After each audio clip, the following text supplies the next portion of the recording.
الحمد للہ وکفا وسلام علی عبادہ الذین اصطفیٰ اما بعد قال رسول اللہ صلی اللہ علیہ وسلم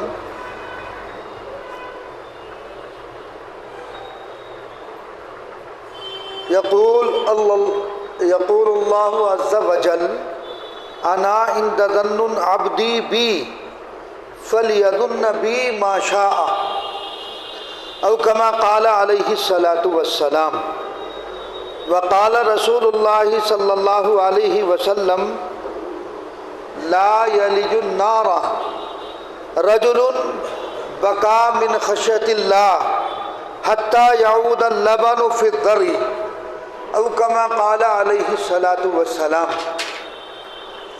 دو روایتیں میں نے آپ کے سامنے پڑھی ہیں۔ اللہ تبارک و تعالیٰ کے پیغمبر جناب محمد الرسول اللہ صلی اللہ علیہ وسلم نے ارشاد فرمایا، یہ حدیث قدسی ہے۔ کیا فرمایا؟ اللہ تبارک و تعالیٰ فرماتا ہے میں بندے کے گمان کے مطابق ہوں، انا عند ظن بی، میں بندے کے گمان کے مطابق ہوں، جیسا وہ میرے ساتھ گمان رکھتا ہے میں اس کے ساتھ ویسا ہی معاملہ کرتا ہوں۔ لہذا اس روایت سے معلوم ہوا کہ ہمیں اللہ رب العالمین کے ساتھ اچھا گمان رکھنا چاہیے، خیر کا گمان رکھنا چاہیے۔ جب آپ رب العالمین سے خیر کا گمان رکھیں گے اللہ تبارک و تعالیٰ آپ کے ساتھ ویسا ہی معاملہ فرمائیں گے۔ اور اگر آپ کا گمان اچھا نہیں، یہ روایت متعدد حدیث کی کتب میں موجود ہے، تو لہذا مسلمانوں کو اللہ تبارک و تعالیٰ سے اچھا گمان رکھنا چاہیے۔ جیسا گمان رکھو گے اللہ ویسا آپ کے ساتھ معاملہ فرمائیں گے۔ چنانچہ میں نے اس سے پہلے ایک بزرگ کا واقعہ سنایا تھا نا کہ اللہ تبارک و تعالیٰ نے اس بندے کے ساتھ، ان اللہ والوں کے ساتھ کیا معاملہ فرمایا کہ وہ روزانہ تہجد کے وقت اٹھتے تھے اور اٹھ کر اللہ کی بارگاہ میں دعا کرتے تھے، لیکن غیب سے آواز آتی تھی قبول نہیں۔ ایک دن ہوا، 2 دن ہوا، 3 دن ہوا تو خادم کہنے لگا حضرت جب غیب سے آواز آ رہی ہے قبول نہیں تو پھر فائدہ کیا؟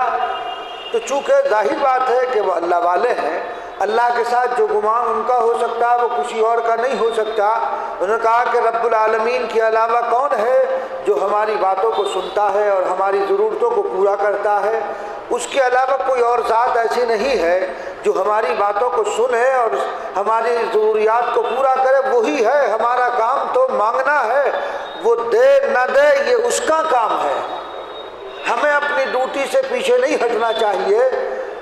تو اس کے لکھا ہے کہ اس کے بعد وہ اللہ والے جب رات میں اٹھ کر تہجد پڑھی اور دعا کی تو غیب سے آواز آئی قبول است گرچہ ہنر نیست ہے، قبول کر لیا اگرچہ تمہارے اندر کوئی ہنر نہیں ہے۔ تو اللہ تبارک و تعالیٰ کو وہ بات اتنی پسند آئی کہ خداوند قدوس نے ان کی گزشتہ ساری چیزوں کو قبول فرما لیا۔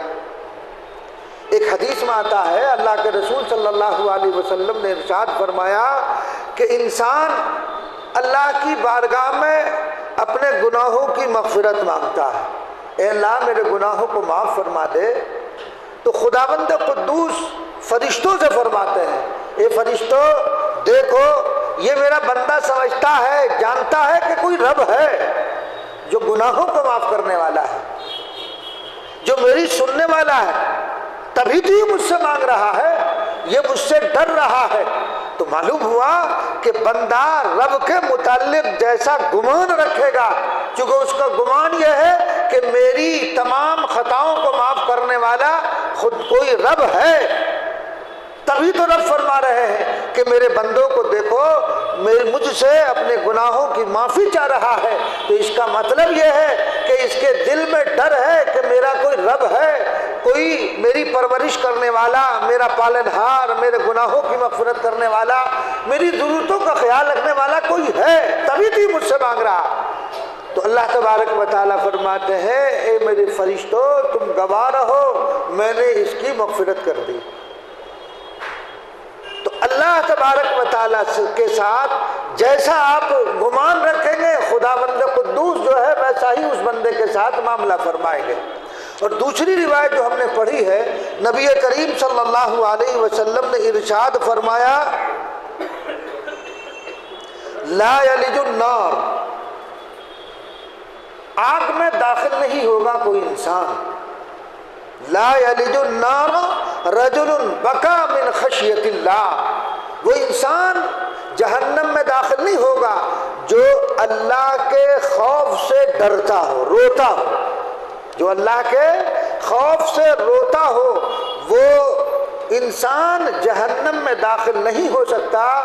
جس طرح سے اگر آپ نے جانور کے دودھ کو، گائے اور بھینس کے دودھ کو دہا تو دودھ نکلنے کے بعد جس طرح وہ تھنوں میں داخل نہیں ہو سکتا ہے، ایسے ہی جو آنکھ اللہ کے ڈر سے روئی ہو اور اس کی آنکھوں سے آنسو نکلے ہو، وہ بھی پھر جہنم کے اندر داخل نہیں ہو سکتا ہے۔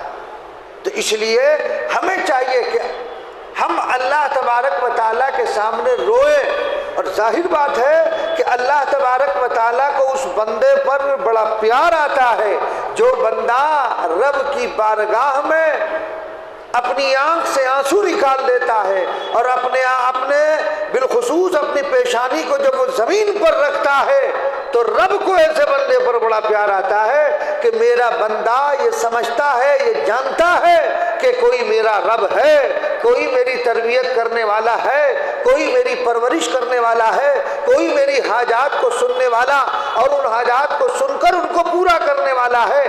تبھی تو میرا بندہ میرے سامنے اپنی پیشانی کو رکھے ہوئے ہے اور وہ اپنی آنکھوں سے آنسو کو نکال رہا ہے، گڑ گڑا رہا ہے۔ تو اس لیے اللہ تبارک و تعالی ہر ایک کی سنتا ہے۔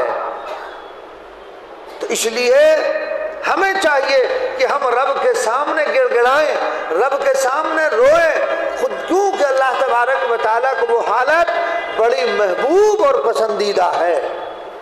اور پھر رب جو ہے، جیسے اسی پچھلی روایت میں بتایا گیا کہ پھر رب جو ہے وہ فرشتوں کے سامنے فرشتوں سے کہتا ہے کہ دیکھو میرا بندہ میرے سامنے کس طرح گڑ گڑا رہا ہے۔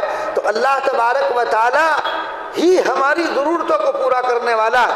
بالخصوص جب انسان تہجد کے وقت میں رب کے سامنے روتا ہے، اس وقت تو خدا بندہ قدوس کی طرف سے وہ وقت ایسا بابرکت ہے، اعلانات ہوتے ہیں، کوئی ہے جو مجھ سے مانگے میں اس کی روزی کے اندر وسعت پیدا کر دوں، کوئی ہے مانگنے والا جو اپنے گناہوں کی مغفرت چاہے میں اس کے گناہوں کو معاف فرما دوں۔ یہ تو رب کی طرف سے اس وقت اعلان ہوتا ہے۔ اور ظاہر بات ہے کہ جب انسان اللہ تبارک و تعالیٰ سے مانگے ایسے وقت میں جبکہ رب کی طرف سے مغفرت کا اعلان ہو رہا ہو، جبکہ رب کی طرف سے رزق میں وسعت کا اعلان ہو رہا ہو، تو کیا اس وقت رب نہیں عطا فرمائیں گے؟ یقیناً عطا فرمائیں گے۔ بھئی جب حاکم وقت کی طرف سے اعلان ہو جائے کہ فلاں سے فلاں وقت تک ہر انسان کو فلاں چیزیں ملے گی تو انسان دوڑا بجائے گا۔ اعلان جب ہوا ہے تو ملے گا۔ وہ رب ہے پوری کائنات کا جس نے اس پوری کائنات کو وجود بخشا ہے، اور اس کی جانب سے کوئی اعلان ہو رہا ہے کوئی ہم سے مغفرت چاہنے والا، ہم اس کی مغفرت فرما دے۔ اب کوئی مغفرت چاہے تو کیا اس کی مغفرت نہیں ہوگی؟ اس کی جانب سے اعلان ہو رہا ہے کہ رزق میں کوئی وسعت چاہنے والا کہ ہم اس کے رزق میں وسعت اور کشادگی عطا فرما دے۔ پھر کوئی انسان رب سے وسعت چاہے تو کیا رب جو ہے وسعت نہیں فرمائے گا؟ یقیناً فرمائے گا۔ لیکن ہمارا حال یہ ہے کہ ہم رب سے مانگتے ضرور ہیں لیکن غفلت کے ساتھ، بظاہر تو ہاتھ اٹھے ہوئے ہیں، زبان پر الفاظ بھی ہیں، دل و دماغ کہیں رہتا ہے، حاضر نہیں رہتا ہے۔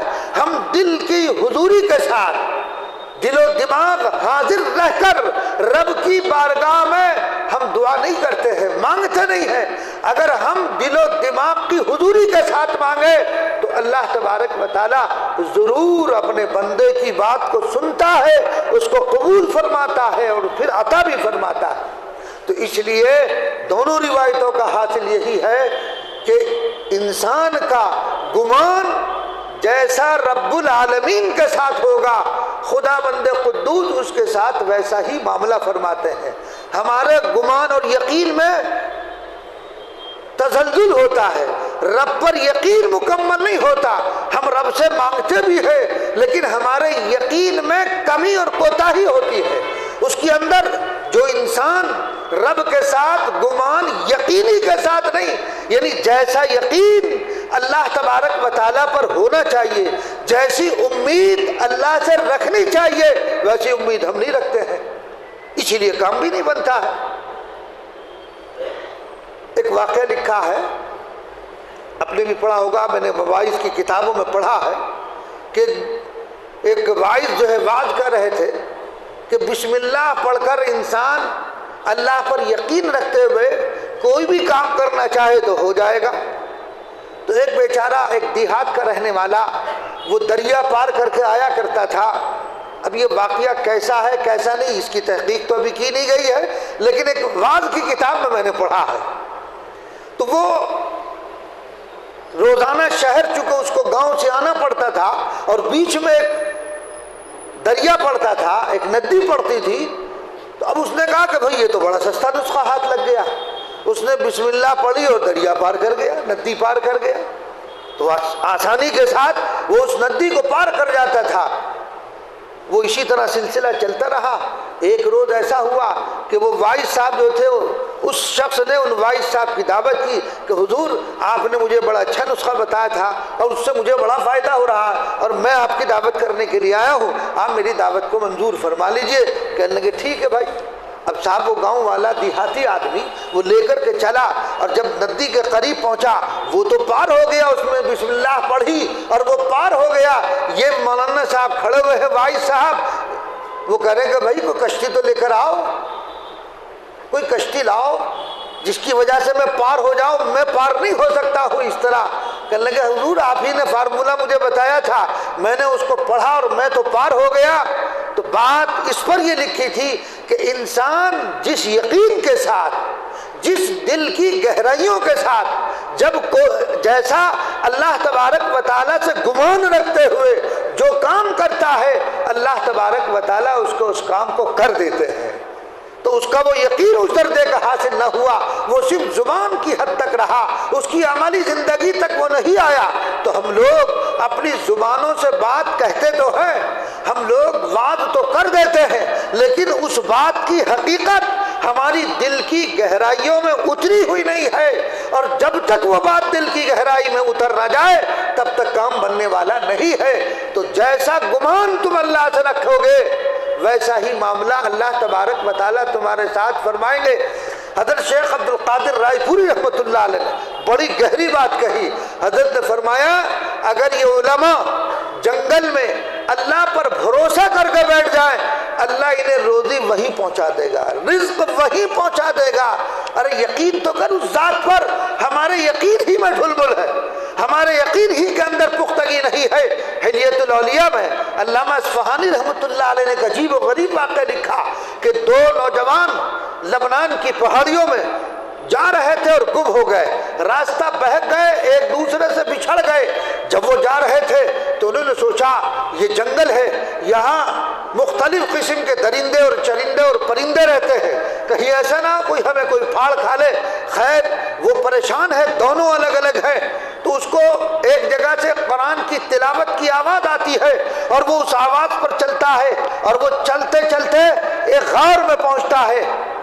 اس آواز پر چلا، جہاں سے وہ آواز آ رہی تھی وہ ایک غار بنی ہوئی تھی، وہاں کوئی فرشتہ صفت انسان بیٹھا ہوا ہے، قرآن کی تلاوت کر رہا ہے۔ یہ اس کے پاس اس آواز پر چلتا ہوا پہنچا، دیکھا ایک سفید ریش انسان ہے جو قرآن کی تلاوت کر رہے ہیں، اور قرآن کی تلاوت کرتے کرتے انہوں نے اپنی قرآن کی تلاوت کو پوچھا، کہا کہ آپ یہاں کیسے پہنچے، کیسے آپ کا آنا ہوا؟ کہا کہ اسی طرح سے واقعہ ہوا، ہم دو دوست تھے، راستے میں بچھڑ گئے، ہم سوچ رہے تھے اب کدھر جائیں، آپ کی تلاوت کی آواز کان میں پڑی اور اس آواز پر چل پڑے اور میں یہاں تک آپ کو پہنچ گیا ہوں۔ انہوں نے کہا ٹھہرو، بیٹھ جاؤ، اتنے میں ایک پرندہ آتا ہے اور اس پرندے کی چونچ کے اندر اخروٹ اور بادام وہ اپنی چونچ اور پنجوں میں لے کر آتا ہے اور وہ اس طرح رکھتا ہے۔ وہ 8 مرتبہ لے کر کے آیا، کہا کہ دیکھو یہ جو پرندہ ہے یہ مجھے روزانہ اسی طرح 4 مرتبہ لے کر آتا ہے، آج تم آئے تو 8 مرتبہ لے کر کے آیا۔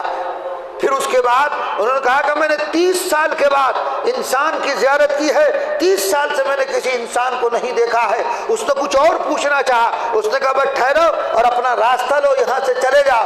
تو دیکھو بتانا اس واقعے سے مجھے یہ ہے کہ وہ ایک غار میں بیٹھے ہوئے ہیں، کوئی آبادی نہیں، کوئی بستی نہیں، کوئی انہیں پوچھنے والا نہیں ہے، لیکن اللہ کے متعلق ان کا گمان کیا ہے کہ روزی وہی دے گا۔